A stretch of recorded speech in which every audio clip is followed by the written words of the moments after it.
Well, good morning. You might notice that I did get a haircut yesterday from Christopher. LLPH. Thinks it's a little short on the side, but I think she likes it short in general, so a couple days she'll like it more. She got some flowers yesterday at the airport. Glad to have her home. It's been 14 days of total silence at the house, save for poker night when the locals were going crazy. This morning, I have a couple things to say because this may be my last broadcast for a while. I have to go to work tomorrow, which is depressing, which leads me to a point I have to make about myself, that I am, in fact, retarded. Since LLPH was in the house last night and she had to set the alarm, I haven't set my alarm in many days.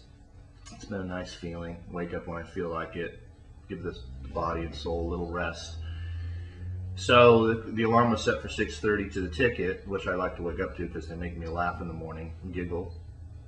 And so she gets up, and I proceed to snooze every 10 minutes from 6:30 to 9 a.m. And somehow it made sense to wake up every 10 minutes and turn it off. And she even asked me at some point, "You want to turn the snooze off?" I'm like, "Nah."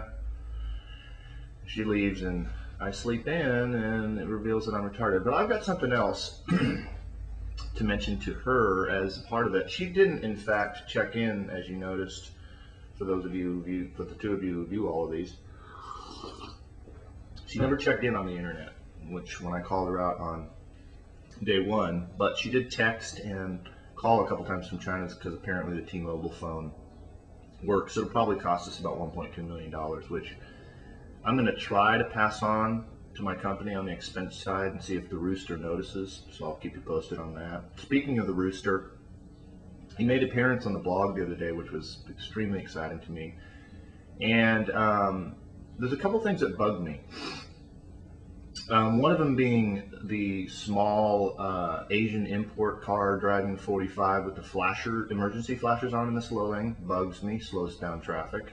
I think there's only a few kind of legitimate slowdowns in traffic that you can get.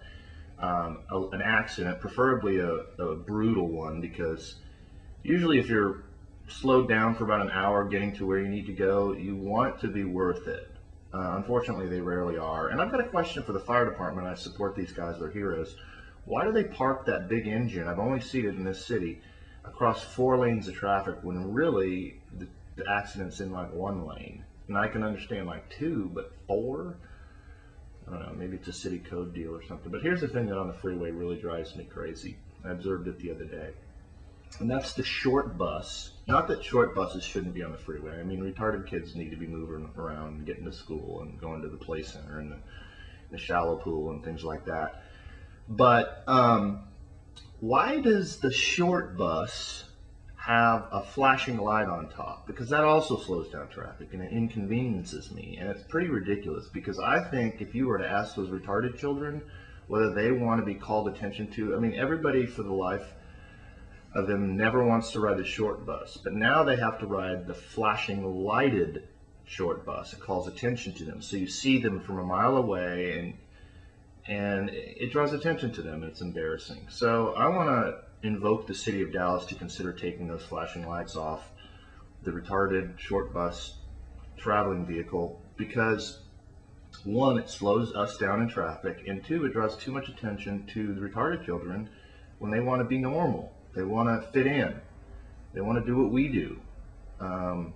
So just me considering some way to, bring equity and justice to the world.